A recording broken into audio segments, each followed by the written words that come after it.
My sister Naya stood there at her baby shower, 7 months pregnant, one hand on her perfectly round belly and the other holding a champagne glass filled with sparkling cider. The afternoon sun streaming through the country club windows caught her diamond wedding ring as she raised her glass for a toast. "At least my baby will have a father," she said, looking directly at me with that smile she'd perfected since childhood, the one that looked sweet to everyone else but felt like a knife to anyone who really knew her. The room erupted in applause, 40 guests clapping like she'd just announced a cure for cancer instead of taking a direct shot at me and my son. My mother Donna actually stood up from her chair, nodding with approval like this was some kind of motivational speech. My 10-year-old son, Devin, sat beside me, his small hand finding mine under the tablecloth, and I could feel him trembling. Not with fear. With something else I couldn't quite identify yet. But what happened next made everyone in that room wish they'd kept their mouths shut. Because my quiet, observant son, the boy they'd all written off as another statistic from a broken home, was about to detonate a truth bomb that would shatter their picture-perfect world into a million pieces. My name is Reese, and I'm 35 years old. I work as a marketing manager at a tech startup downtown, and I've been raising my son alone for the past 2 years. Not by choice initially, but now? Now I wouldn't have it any other way. My ex-husband Troy left when his gambling addiction finally caught up with him, draining our son's college fund and maxing out credit cards I didn't even know existed. The divorce was finalized on a rainy Tuesday in March, and I remember walking out of that courthouse feeling like I could breathe for the first time in years. Devin is the light of my life. He's 10, but sometimes when he looks at me with those serious brown eyes, I swear he has the wisdom of someone who's lived 100 years. He reads everything he can get his hands on, builds elaborate Lego cities in our living room, and has this way of noticing things other people miss. His teachers call him gifted. His counselor says he's remarkably well-adjusted. My family calls him unfortunate. My sister Naya is 32 and has always been everything I'm not. She married Mike right after college in a ceremony that cost more than my annual salary. She has the kind of life that looks perfect on Instagram. The colonial house in Westchester, the brand new SUV, the designer maternity clothes that cost more than my mortgage payment. She sends out Christmas cards every year with professional photos where everyone's wearing matching sweaters and genuine-looking smiles. Mike, her husband, is 34 and owns a chain of real estate offices across the tri-state area. He's the guy who shows up to family dinners in a polo shirt and khakis, talking about market trends and investment opportunities. He calls everyone buddy or sport, including me, which always makes my skin crawl. He likes to remind everyone that he's a self-made success, that he built his empire from nothing, that he knows what it takes to be a winner in this world. My mother Donna is 58 and has never forgiven me for divorcing Troy. In her world, women stick it out no matter what. They make it work. They don't air dirty laundry or admit failure. She raised Naya and me in a house where appearances mattered more than reality, where we learned to smile even when things were falling apart. She still introduces Naya as my daughter, the wife of a successful businessman, and me as my other daughter. My father, Carl, is 60 and operates on a simple principle: avoid conflict at all costs. He's perfected the art of being present, but not really there, of nodding along to whatever my mother says while retreating into his newspaper or his golf game.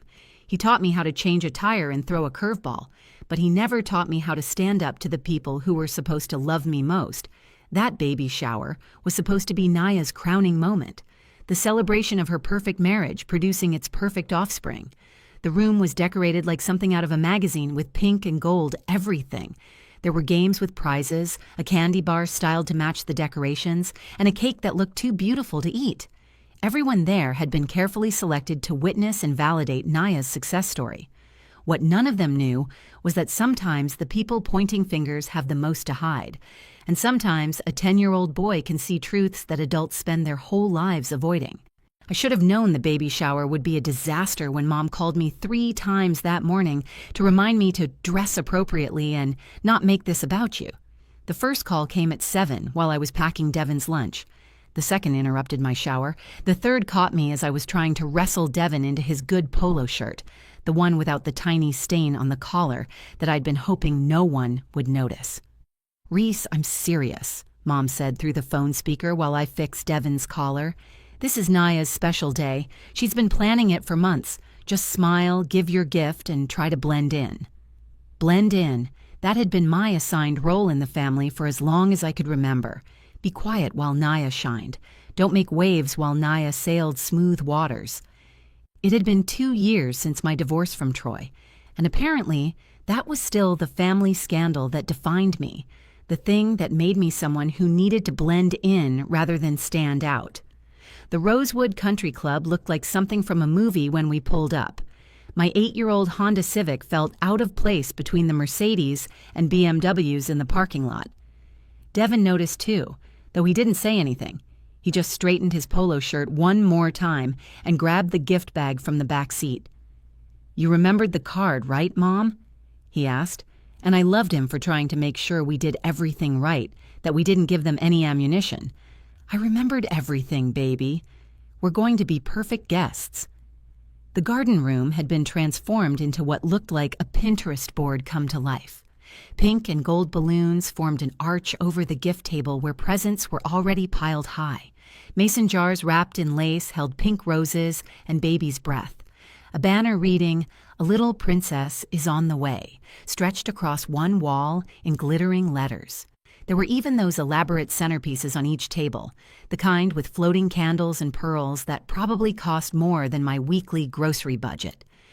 About 40 guests were already mingling when we walked in, their voices creating a buzz of excitement and anticipation. I recognized most of them immediately. There was Mrs. Peterson from Mom's church, wearing her Sunday best even though it was Saturday. Mike's mother, Gloria, was holding court near the dessert table, her thick Connecticut accent carrying across the room as she told anyone who would listen about how excited she was to finally be a grandmother. Naya's book club friends clustered together near the windows, all of them in sundresses that looked coordinated without being too obvious about it. "Remember what we talked about?" I whispered to Devon as we paused at the entrance. "If anyone says anything that makes you uncomfortable, just squeeze my hand twice and we'll take a break outside." "I know, Mom, but I'm okay. We're okay." He said it with such conviction that I almost believed him. Almost forgot that last week he'd come home from school asking why his cousin-to-be would have something he didn't, a dad. My relationship with Naya had always been complicated, shaped by years of comparison and competition I never asked to be part of. Growing up, she was the straight-A student who made the honor roll every semester, without trying. I was the B student who stayed up until midnight to pull my grades up. She was the one who dated the captain of the football team and went to prom in a dress that made her look like a princess. I went with a group of friends and left early to watch movies at someone's house. She married Mike in a ceremony with 200 guests and a reception at this very country club. I married Troy in a courthouse wedding with just our parents and his sister as witnesses. But here's what the family photos didn't show. I was happy in my simple life until Troy's addiction turned it into a nightmare. Naya might have had the big wedding, but I'd had real love, at least for a while. And when that love turned toxic, I had the strength to leave. That had to count for something, even if my family didn't see it that way. Mom greeted us at the door with her practiced smile, the one she used for church functions and family photos. She was wearing a new dress, pale yellow with tiny flowers, and her hair had been professionally styled that morning. "Reese, you made it," she said, as if there had been any question. "And Devon, don't you look handsome?" She leaned in closer, lowering her voice so only I could hear. "Try to be happy for your sister today. This is her moment. Don't ruin it with any of your drama." My drama. As if existing as a divorced single mother was something I performed rather than simply lived. The trouble started during the gift opening, though looking back, I should have seen it building from the moment we sat down. Naya was center stage, positioned in a throne-like chair decorated with ribbons and miniature baby bottles. She glowed in her floral maternity dress, a designer piece she'd made sure to mention cost $800 when she'd shown it to me last week. Mike stood behind her chair, his hands possessively placed on her shoulders, playing the part of the devoted husband like he was auditioning for a commercial. "Oh, this one's from Cousin Janet," Naya squealed, holding up a silver box tied with an enormous bow. She made a show of opening each gift, holding items up for everyone to admire, while her friend Bethany dutifully wrote down who gave what for the thank you cards. A designer breast pump from Mike's mother, a $1,000 stroller system from her book club, each gift more expensive than the last, turning the whole event into some kind of wealth parade. Then she got to mine. "This one's from Reese," she announced, her voice changing just slightly, like she was preparing the audience for disappointment. I watched her open the gift bag slowly, pulling out the tissue paper piece by piece. When she finally revealed the quilt I'd spent 2 months creating, working on it every night after Devin went to bed, she held it up with 2 fingers like it might be contaminated. "How crafty," she said, the word crafty sounding like an insult in her mouth. "You always were good with your hands. Had to be, raising Devin alone and all." The room shifted uncomfortably. A few people chuckled, that nervous laughter people do when they're not sure if something's meant to be funny or cruel. I felt Devin tense beside me, his fork stopping halfway to his mouth with a piece of cake he'd been enjoying. "Each square has a different nursery rhyme," I said, trying to keep my voice steady. "I embroidered them all by hand. The back is made from organic cotton that's hypoallergenic." "How thoughtful," Naya continued, folding the quilt carelessly and setting it aside, far from the pile of approved gifts. "Well, we can't all afford to shop at Bergdorf's. Some of us have to be creative with our limitations." "Actually, handmade gifts are often more valuable than store-bought ones," Devin said quietly. Everyone turned to look at him. That quilt probably took over 100 hours to make. At minimum wage, that would be worth more than most of these presents. Mike laughed, that booming laugh he used in business meetings. "Look at the little mathematician. Too bad life isn't really about calculating hours, right, sport? It's about what you can actually provide." That's when Mom decided to insert herself into the conversation from her seat of honor at Naya's right hand. "Some women just make bad choices," she said, loud enough for everyone to hear, looking directly at me. Thank goodness Naya learned from her sister's mistakes. She waited for the right man, built a proper foundation. Not everyone has that kind of wisdom. Mrs. Peterson nodded enthusiastically from the next table. "It's so important for children to have both parents. A stable home, you know. Studies show that children from broken homes struggle more with everything from academics to relationships." "My grades are better than most kids in my class," Devin said, his voice stronger now. "I'm in the gifted program." "Of course you are, sweetie," Naya said with exaggerated sympathy. "You're doing the best you can with your circumstances. It's just that children need male role models, someone to teach them how to be strong, how to be providers." She stood up then, cradling her belly with both hands in that performative way she'd adopted since the pregnancy began. "I just feel so blessed," she continued, her voice taking on a theatrical quality. "At least my baby will have a father. Someone to teach him how to throw a ball, how to tie a tie, how to be a man. Someone who'll be there for every birthday, every baseball game, every important moment. Not everyone can give their children that complete family experience." The room burst into applause. Actually applauded, like she'd just delivered some inspirational TED Talk instead of systematically destroying her nephew's sense of worth. 40 adults clapping for a woman who just told a 10-year-old boy that his life was somehow less than incomplete, broken. "Some of us are doing just fine," I managed to say, my voice shaking with controlled rage. "Of course you are, sweetie," Naya replied with fake sweetness that made my skin crawl. "I mean, Devin seems adjusted enough considering everything. It's not his fault his father chose gambling over family. We all just have to work with what we're given, don't we?" Mike decided to pile on. "Hey, the kid's got a good male role model now. Me, right, sport? I can teach him all those things Troy never stuck around for. Maybe take him to some ball games, show him how a real man takes care of his family." I was gathering my purse, ready to leave before I said something that would fracture this family even more than my divorce already had. My hands shook as I folded the napkin on the table, placed it next to the untouched piece of cake that looked too pretty to eat but probably tasted like cardboard anyway. The chair scraped against the floor as I stood, and I could feel 40 pairs of eyes watching me, waiting to see if I'd make a scene, prove them all right about the unstable divorced sister who couldn't keep it together.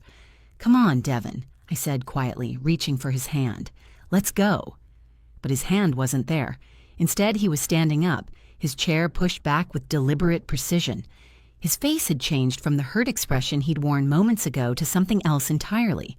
That quiet, observant expression I knew so well had shifted into pure determination. The kind I'd seen when he'd decided to enter the science fair even though he was the youngest competitor. The kind that meant he'd made a decision and nothing would stop him. "Mom, wait," he said, his voice carrying across the room with a clarity that made everyone stop their side conversations. The room was still buzzing with discussion about proper parenting and stable homes. Naya was accepting congratulations from her yoga friends about how lucky she was, how perfect her life was turning out, how her baby would have everything a child could need. Mike was shaking hands with some of his business associates, probably already planning which private preschool his unborn child would attend. Devin walked to the center of the room, navigating between the decorated tables with their pink centerpieces and crystal glasses. He stopped right next to the gift table, where all those expensive presents were piled high, looking small but somehow commanding attention. At first, people thought it was cute.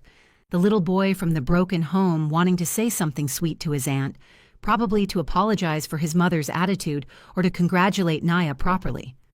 Mom smiled indulgently. "What is it, sweetheart? Do you want to say something nice to Aunt Naya about the baby?"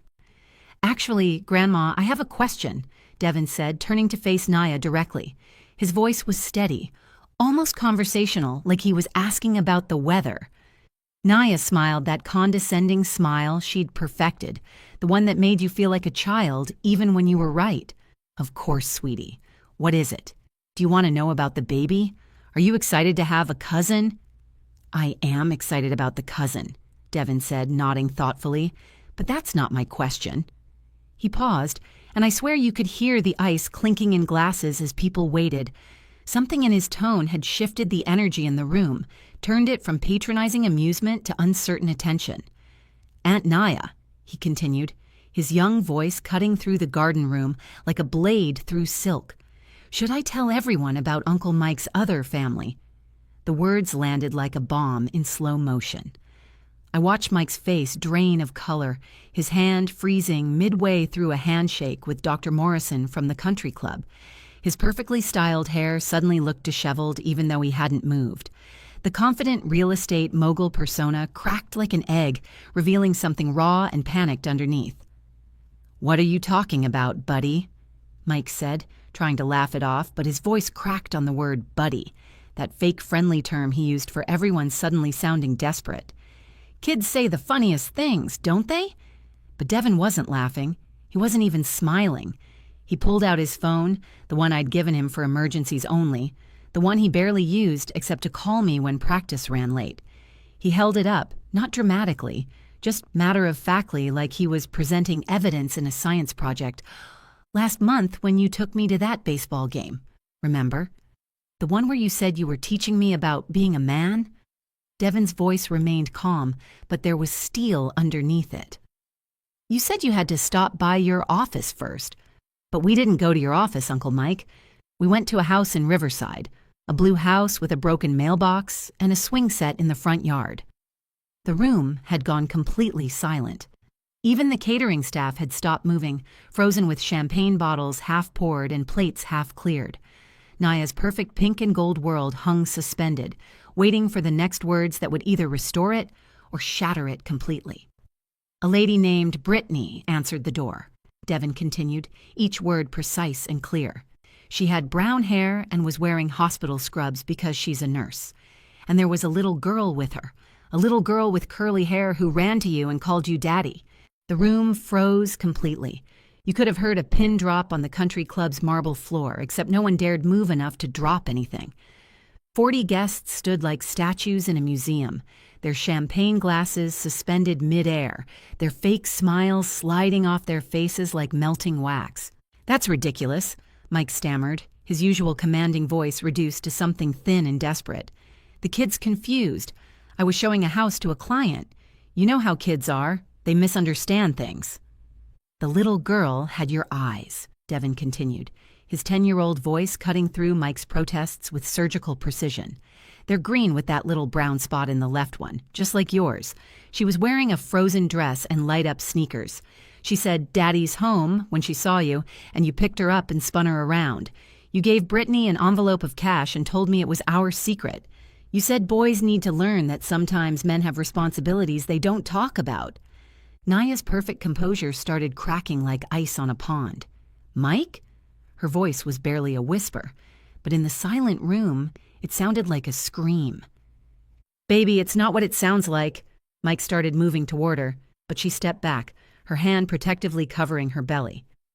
"You've been visiting them every Tuesday," Devin said, still holding his phone steady. "Every Tuesday when you tell Aunt Naya you have late meetings with investors.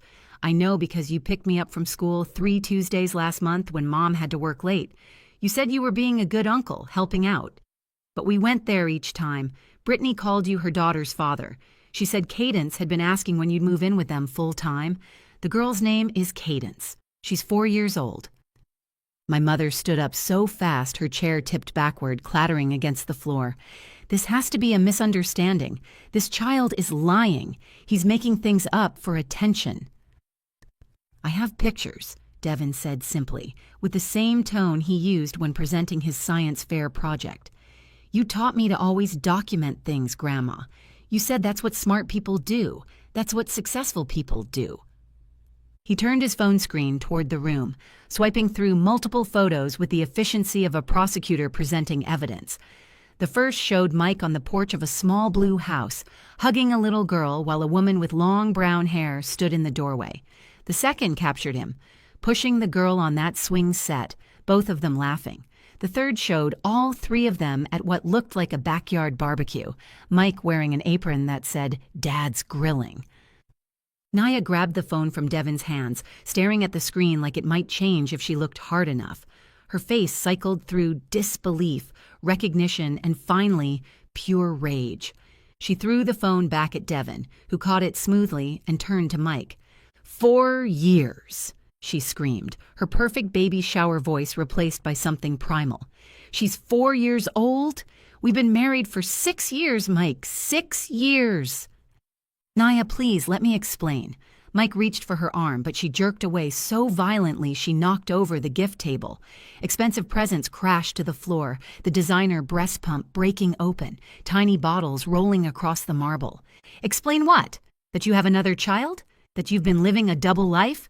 That every Tuesday when you said you were building our future, you were with them?"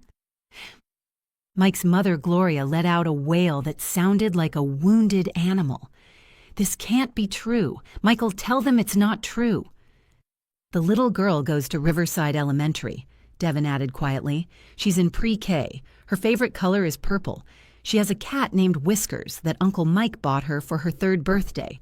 I know because she told me all about it when he was inside talking to her mom." "You took my nephew to meet your secret family?" Naya's voice broke completely. She grabbed the nearest thing, a crystal vase from the destroyed gift table, and hurled it at Mike. He ducked, and it shattered against the wall behind him, pink roses and water cascading down the wallpaper. The perfect baby shower dissolved into complete chaos. Mike's business partners were backing toward the exits. The book club women were either recording on their phones or pretending they weren't. Mrs. Peterson was crossing herself repeatedly while muttering prayers.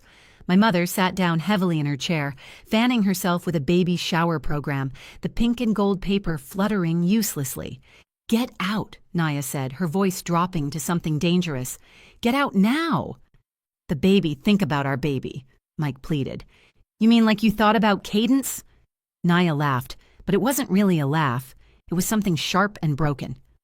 "At least now my baby will have something in common with hers. A father who's a liar." The country club staff quietly ushered everyone out while Naya sobbed in the bathroom, her perfect makeup running down her face in black streams.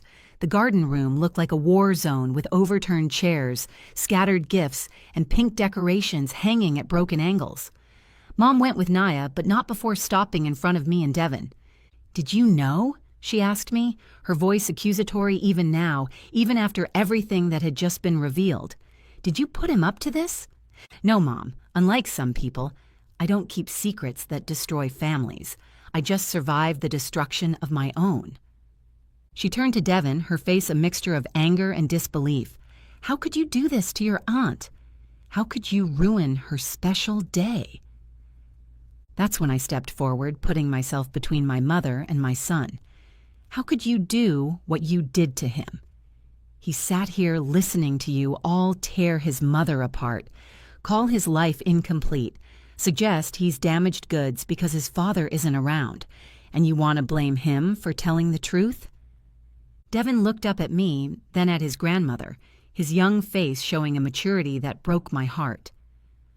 Uncle Mike said I shouldn't tell because it would hurt Aunt Naya, but Aunt Naya was already hurting Mom, and you were helping her, Grandma. At least when Dad left, he just left. He didn't pretend to be perfect while living a lie. 2 weeks later, Naya moved back in with our parents. The divorce papers were filed within a month, Mike trying desperately to salvage something, anything. But Naya's lawyer was ruthless. Turns out, when you document 4 years of deception, judges tend to be unsympathetic. Mike's other family came out of the shadows too. Brittany had been told he was separated and planning to divorce, that he just needed time to handle the finances properly. She'd been raising Cadence alone, believing Mike's promises that soon they'd be a real family. The family dinners are different now. We actually have them, for one thing. Naya doesn't laugh about my single motherhood anymore. She actually asked me for advice last week about raising a child alone. Mom doesn't make comments about bad choices or broken homes. She's learned what I always knew. That judgment has a way of coming back around, that the people pointing fingers often have the most to hide. Devin and I have grown even closer, if that's possible. That night after the shower, he sat on his bed while I tucked him in, something he usually says he's too old for but seemed to need that night. "Mom, did I do the right thing?" he asked, his voice small in the darkness of his room. "You stood up for us," I told him, sitting on the edge of his bed. "You showed them that being a single-parent family doesn't make us less than. It makes us honest. It makes us real. It makes us strong." He nodded, then said something I'll never forget. "Mom, Uncle Mike had a father growing up. Dad had a father growing up, but they both became liars. Maybe having a father isn't the important part. Maybe having someone who teaches you to tell the truth is." The baby shower story became legendary in our town. People still whisper about it at the grocery store, how little Devin Matthews exposed Mike Harrison's double life at the Rosewood Country Club. But for me, it became something else entirely. It became the day my 10-year-old son taught a room full of adults that perfect families don't exist, that single mothers raise warriors, and that sometimes the people with the least have the most integrity. Naya had her baby 2 months later, a beautiful boy she named Oliver. I was there in the delivery room, holding her hand while she pushed, being the sister she needed me to be. And despite everything that happened, despite the pain and humiliation and broken trust, she called me the next day while I was at work. "I'm sorry," she said, her voice raw with exhaustion and emotion. "For everything. For all those years. I thought I had it all figured out. I thought my life was perfect and yours was the cautionary tale." "None of us have it figured out," I told her. "But now Oliver has something more valuable than a perfect family story. He has the truth. He has authenticity. That's a better inheritance than any lie, no matter how pretty it looks wrapped in pink and gold balloons. And you know what? Devin and Oliver are inseparable now. My son is the protective older cousin, teaching Oliver about dinosaurs and planets and all the things that fascinate him. He's showing Oliver that families come in all shapes and sizes, and that love isn't measured by who's present, but by who shows up with honesty and stays with integrity. If this story resonated with you, if you've ever been judged for not having the perfect family, please share this video. Leave a comment about your own experience with family judgment or how you've found strength in unexpected places. And don't forget to subscribe to the channel for more stories about real families, real struggles, and the unexpected ways truth finds its way to the surface.